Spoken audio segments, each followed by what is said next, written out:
Mi nombre es Alberto Ricaurte, soy cirujano general de la Fundación Santa Fe Bogotá y hoy en esta tarde en el módulo de pared abdominal quiero hablar con ustedes de un tema controversial. Quiero hablar con ustedes de la fijación de la malla en la hernioplastia inguinal por laparoscopia. ¿Por qué hablar de este tema? ¿Cuál es el problema? La hernia inguinal es una patología muy frecuente. Aproximadamente el 10% de los hombres sufren de hernias inguinales.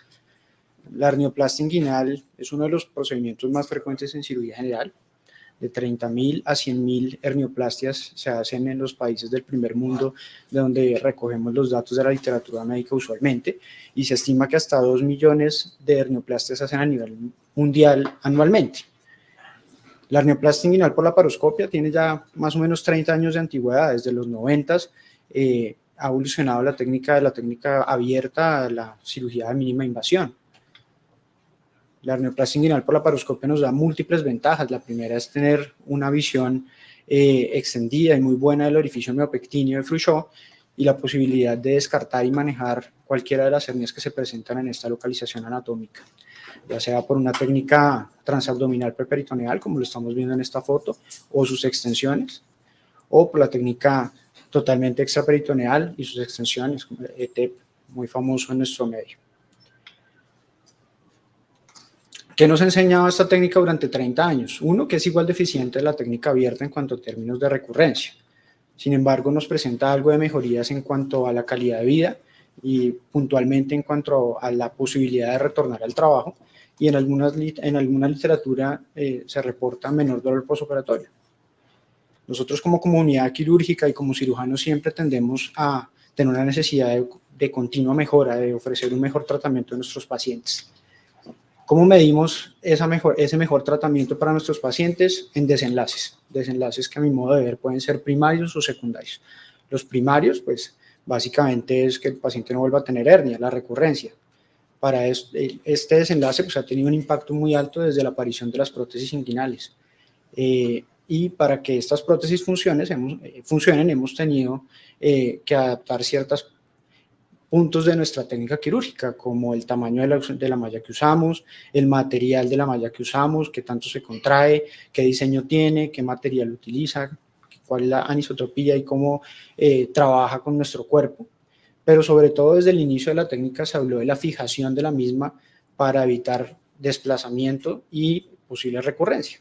Sin embargo, este punto, la fijación, a medida que han pasado los años, la literatura nos ha mostrado una relación con un aumento de nuestro segundo desenlace más importante, que es el dolor.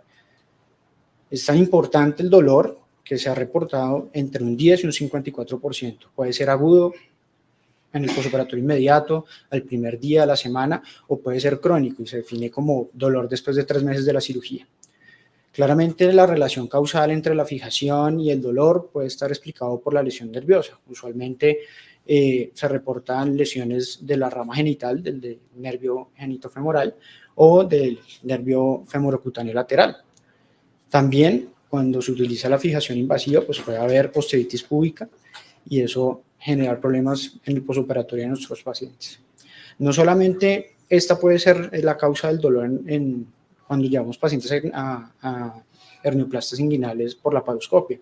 No hay que dejar de un lado que la malla puede generar un proceso inflamatorio, puede generar una reacción a cuerpo extraño, puede generar cicatrices a nivel de la región inguinal. Eso puede alterar la compliance de la pared abdominal a este nivel y generarnos síntomas.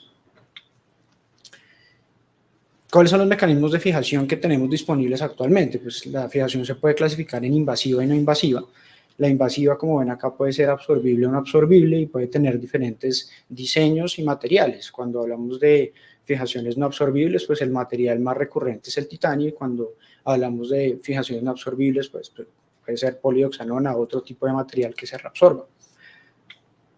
Y la fijación no invasiva, que pues puede tener un espectro muy grande, como mallas que se adhieran a la pared abdominal, mallas con microgrips, como la ProGrip de Medtronic, que utiliza este diseño especial para fijarse a los tejidos, pegantes biológicos, el más frecuente y el más famoso es el pegante de fibrina, que una vez se lleva a cabo el proceso de su fibrinólisis, produce fibrosis y un aumento de la adhesión y del reparo como tal, o pegantes sintéticos como el cianocrilato.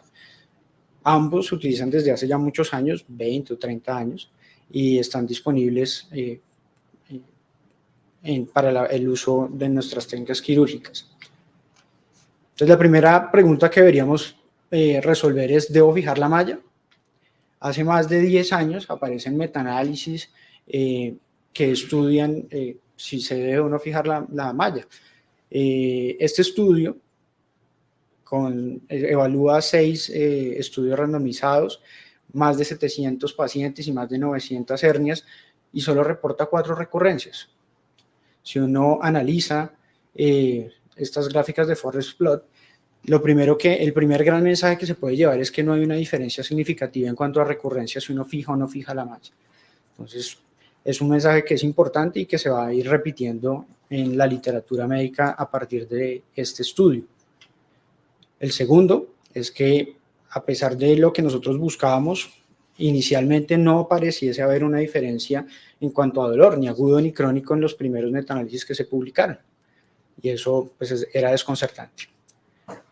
En cuanto a los desenlaces secundarios, pues sí se vio que había se favorecía el no fijar la malla en cuanto a la estancia hospitalaria, en cuanto al tiempo quirúrgico y obviamente en cuanto al costo, porque era menor el número de insumos que se utilizaba para el reparo.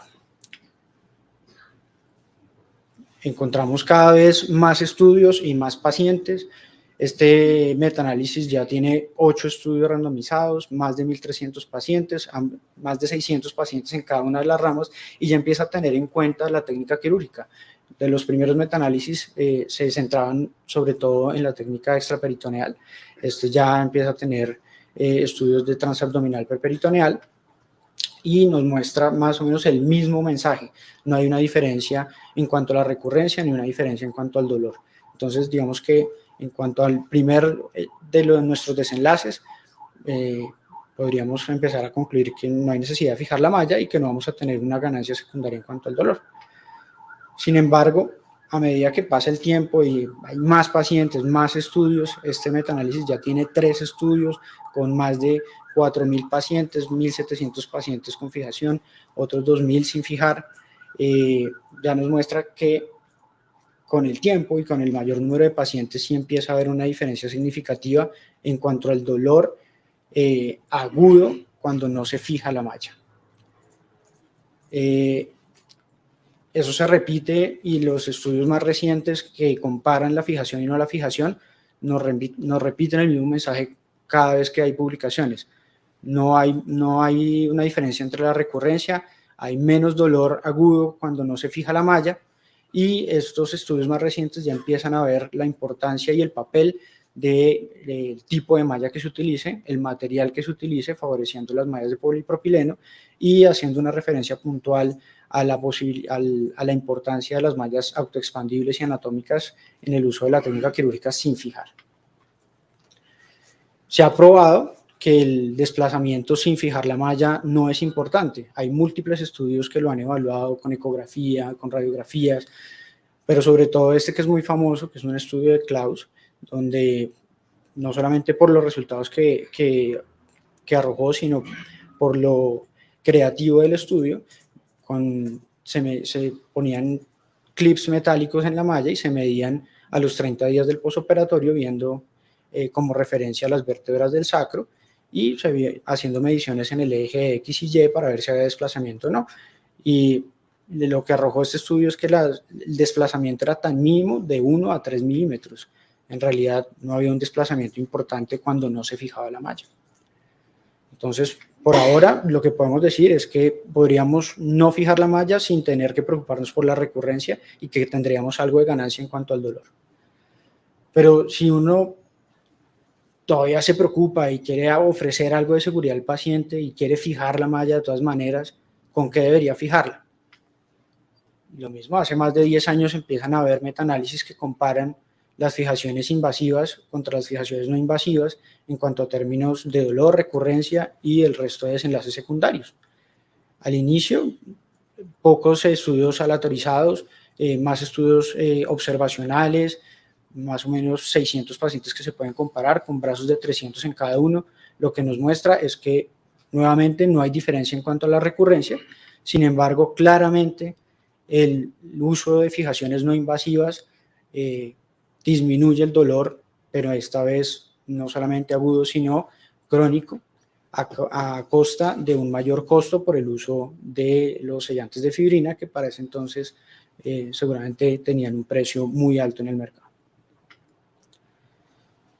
Lo mismo, evoluciona el tiempo, evolucionan los estudios, hay más número de pacientes, más de 1000 pacientes, 600 pacientes en cada uno de los brazos, y encontramos que el dolor crónico es el que se ve afectado, y en los pacientes que no se utiliza fijación invasiva hay una menor porcentaje de dolor crónico.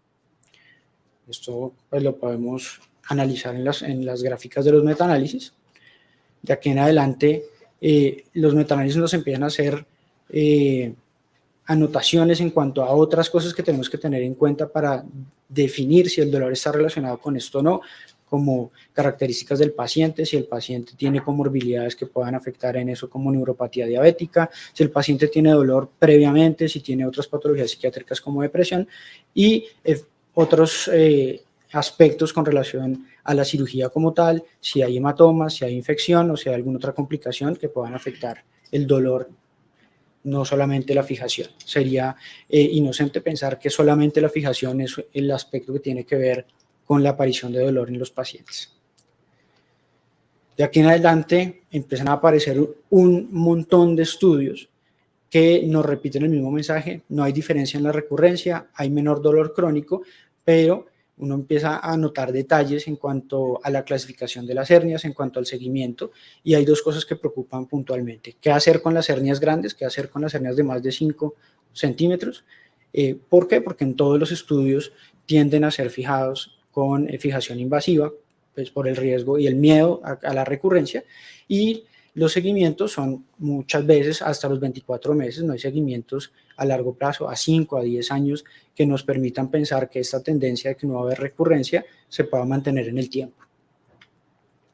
Ya los últimos metaanálisis más recientes nos hacen referencia a que ya en las guías internacionales hay recomendaciones y hay declaraciones que nos harían pensar que es seguro la fijación no invasiva para disminuir el dolor agudo y crónico, y que hay que tener en cuenta la aparición de nuevas tecnologías como las mallas anatómicas, las mallas autoexpandibles y las mallas autofijables a la hora de escoger el método no invasivo de fijación.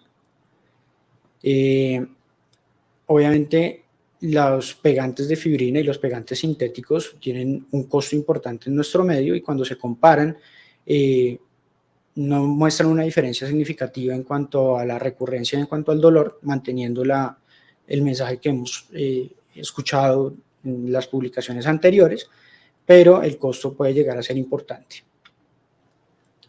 Cuando comparamos ya o cuando tenemos en cuenta tecnologías emergentes como las mallas autoexpandibles o de autofijables, no encontramos metaanálisis que nos den una evidencia de un peso importante. Hay bastantes estudios que evalúan el uso de mallas autofijables. Sin embargo,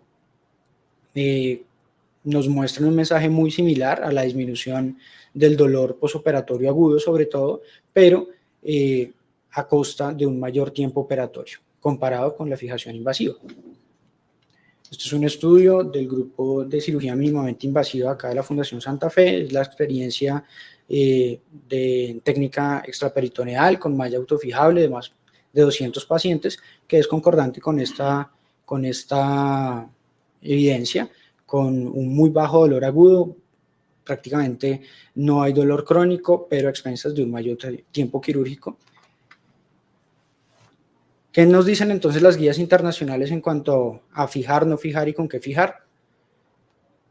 Hay declaraciones que es seguro no fijar la malla en técnica extraperitoneal, que la fijación atraumática se recomienda para disminuir el dolor posoperatorio temprano, y que en defectos grandes se recomienda la fijación de las mallas. Independientemente de que usted decida usar no fijación o fijación no invasiva, el éxito de la cirugía en hernia inguinal laparoscópica se basa en un buen conocimiento de su anatomía quirúrgica, en un buen conocimiento de las estructuras tanto vasculares como nerviosas que se van a encontrar en su campo quirúrgico, en la realización a cabalidad de una visión de seguridad que nos presentó ya el doctor Daes y el doctor Félix hace muchos años, y cuáles serían las conclusiones de nuestra charla. No hay diferencia en la recurrencia entre fijar y no fijar. Esa sería la mayor ventaja que encontraríamos de no fijar. La no fijación nos presenta otras ventajas como menos dolor agudo, menos estancia hospitalaria y un menor costo. Si usted definitivamente decide fijar, usted debería utilizar fijación no invasiva con un menor dolor crónico, favoreciendo el uso de pegantes, un menor costo, y en cuanto a técnicas emergentes, en cuanto a mallas de autofijación, mallas autoexpandibles, pues se requiere más evidencia de peso, metaanálisis, que nos permitan definir si esto es lo que vamos a usar o no. Definitivamente el problema serían los defectos muy grandes, no tenemos un método ideal de fijación, necesitamos más estudios para definir si la fijación no invasiva en estos pacientes es segura, y en estos casos debemos extremar las medidas técnicas, como tener un adecuado tamaño de la malla, un overlap de más de 4 centímetros y evitar el sheltering con una buena visión de seguridad de la región inguinal. Esta es la bibliografía utilizada y muchas gracias por su atención.